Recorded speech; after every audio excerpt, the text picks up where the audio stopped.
deja vu with the opportunity slipping. Yep. How do you sum up this one? Lost the unlosable, really.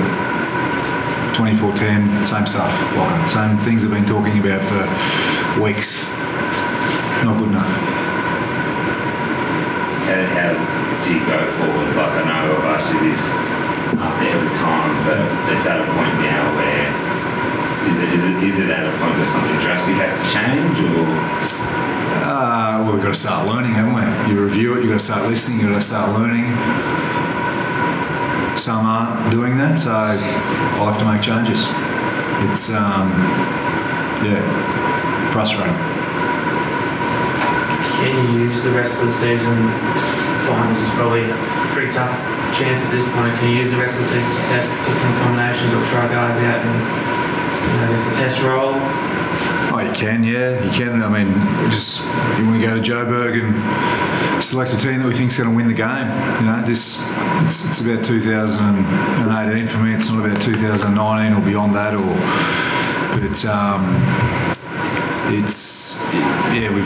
We've got to start to learn from the mistakes we're making, and at the moment we're not.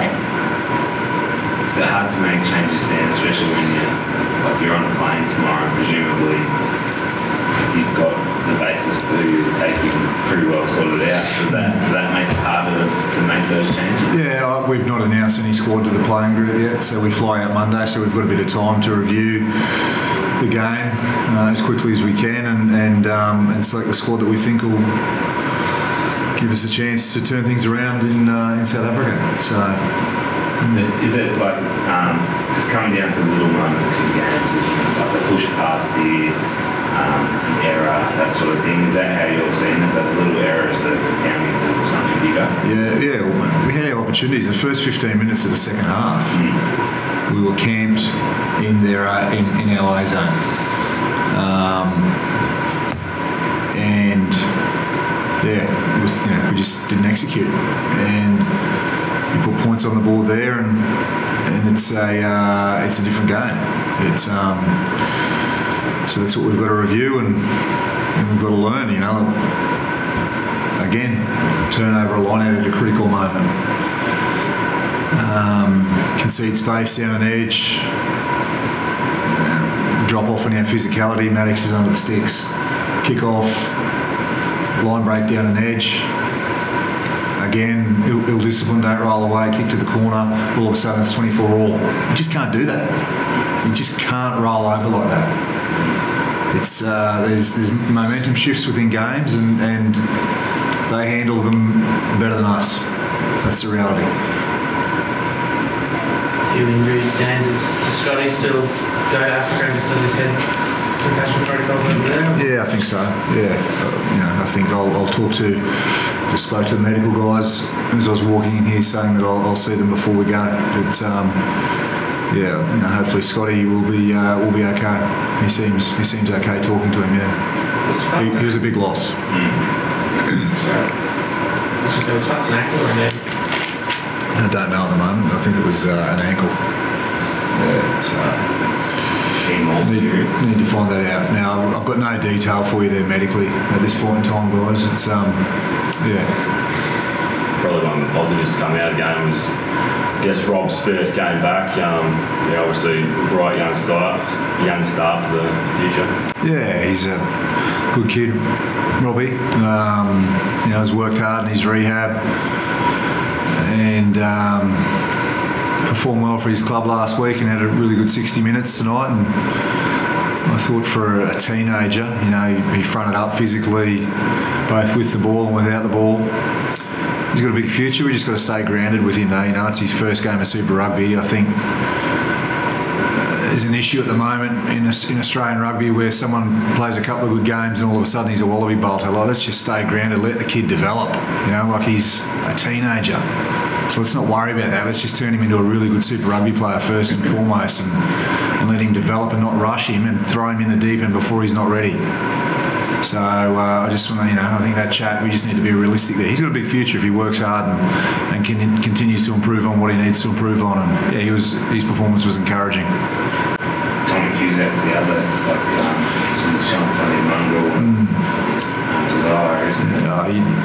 Cusack, he just he fronts up every week, and he's what's been pleasing this year is, he's had his injury problems in the past. He's just managed to play game after game after game, and I thought his energy and effort and work rate and repeat efforts were that's what you get with Tom Cusack, quality. Christian, how did it feel out there? Your first game back in a few weeks now. Yeah, it was obviously nice to be back. It's disappointing, all the stuff that Dan's mentioned. We were in control for that game for 60 minutes, and really gutted to sort of see how it ended up. It's pretty hard to sit here, and like we spoke out there as well about the momentum shifts and how we're going to manage them and that, and just I feel like we're banging our head up against a brick wall. Just not getting the reactions we want at critical times, I guess, and disappointing. Obviously, you said yesterday, when we asked you if watching from afar you could identify things to change, and you felt like not much, but is it time to make those bigger changes in, as Dan was saying, potentially personnel and things like that? But can you see as a playing group, it's time to try and make some big changes rather than just trying to persist with what's happening? Pretty hard to say. I think we got to do something. Whether it's a big change, whether it's something, adjust something. I think, we're just sitting here just real frustrated with just seeing the same stuff. So something's got to change.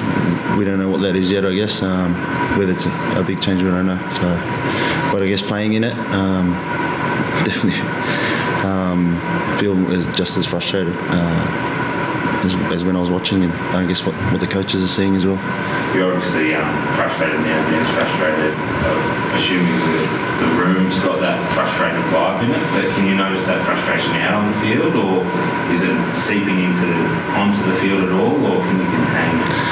No, it seems like we're containing it all right. I think everyone seems pretty calm out there, and then again we're just not getting a reaction to what we need. I think it's sort of hard to pick if we're getting frustrated. It's out there was pretty calm and controlled. It's just getting the reaction that we were after, we didn't get. Just being in the thick of it, you go from lining up a penalty to go 17 points ahead to some of the scores are even in the blink of an eye. Does it feel like the blink of an eye out there, like what the hell just happened, or is it kind of like that slow motion of training? I wouldn't say a train wreck. I think we're confident with the position we're in. We just needed some reward. I think if we go 17 points up there and then we sort of reset again, and the boys are sort of feeling a little bit of reward for their effort. But that was disappointing. And then obviously to let them in and tie the game up was hard to sort of take. And then sort of regrouped again and spoke about how we're going to sort of get the momentum back and control, and I guess had a penalty shot there with the one that I missed, and we still had plenty of time to win the footy game. It's just couldn't get there. Actually, been to Africa plenty of times. It's a time to get away, and you can really work on things over there. It's going to be pretty crucial, not only for the rest of this year, but groups development going forward over there. Do you think 2 weeks together to try and get things right? Yeah, I don't think 2 weeks is something that you sort of target. I think to be able to get the group together, I think we've been together for a while now, and we just got to find ways to, I guess, find the growth in there and the learning. I think is 2 weeks enough time to get that done. We sort of bang our head up against the wall, trying to get the same changes each week or trying to get some sort of trigger. So I don't know if 2 weeks is going to be good away, but whether we're sitting in the press conference next Saturday night in Joburg saying the same thing, we don't know. Hopefully we can change some things and move forward. I think the frustration part of it comes back to the fact that 60 minutes we're the dominant football side. That's where the frustration comes in. So it's not like we're going to change everything by any means. It's what we're doing within that 20-minute period. We get to 24-10 for a reason. The Crusaders have 2 guys in the bin for a reason. They're not just not being gifted those positions. We've worked hard to get into that situation. The frustrating part is what happens after that, and that's what's got to change. Good word on it was a relatively small crowd here tonight. I think that's a symptom of things going on in Australian rugby, forming the team, stuff like that. Like, it must be hard as players and coaches to see that because you want the city to jump on. Oh, it's really sad, to be honest, as a rugby union person. I think it's a bit of all that. Blocker, obviously cold, damp evening. Everyone in this room here, everyone here tonight wants the game to be thriving. The reality is, at the moment, it isn't. Certainly our form is playing a part in that, and I've got to front up and take ownership of that 100%, and I'll never hide away from that. But it is, yeah, it's a bit sad. I want our boys playing in front of 15,000 people. People that I know care about them, and I know there's a lot of people that weren't here tonight that care about the Brumbies and will support the Brumbies through and through. And one thing I'll say about our group is that I'll never question their effort or their attitude, and that's something that I'm really proud of as a coach, and as a group we've got to learn and improve and get better, and that's my job and the assistant coach's job, and obviously drive that with the leaders and the boys have got to look inside themselves and look at themselves and make sure that they're doing everything they can to get better. When you say you've got to take ownership, obviously head coaching role and everything like that, but is that a hard thing to do, or a hard thing to work out how to do in your first year as a Super Rugby head coach, or do you feel like you're drawing past experiences that help you get out of it? Oh yeah, no, I've been coaching a long time now. I've been in difficult situations in the past, and this is a tough spot. And I didn't go into this job knowing it was going to be easy. But I know that there's no silver bullet. You just got to keep working hard and fronting up and make sure that I lead from the front, and things will turn. But if you start looking for quick fixes and blaming other people and that sort of thing and looking for excuses, then it won't. So, it's as an assistant coach, when Steve was the head coach, we worked very closely together, and I felt the losses then as much as I feel them now, and that certainly won't change. So we'll just front up again on Monday and get better. Rosie, how important is it for the playing group to, like, not saying that you're not behind Dan at the moment, but to really stick behind him when the times are tough, especially given it is first year as a head coach, the transition, everything like that? How important is it for you guys to stick strong behind him? Mate, very important. I think he's working his ass off, which is we're probably more gutted. It's the coaching staff are doing all they can to just give us everything, every sort of tool to be able to play the game we want to play. Just why I sit here sort of really disappointed to let your coach down. It's working really, really hard to change a lot of things, or try and find ways to be better and to grow. So I think really important for our group to just continue to stick tight, and I have no doubt that the team will do that. Take the direction we can with Dan and really move forward and grow quicker than what we are. Christian, just on the crowd one, I'm sure you played here with 15,000, 20,000 in the house. Is it tough to look up and see empty seats? Yeah, it is a little bit, mate. It's sad as we sort of spoken about. That this place isn't or hasn't been as packed as it has been in the past, and a lot of factors can sort of contribute to that.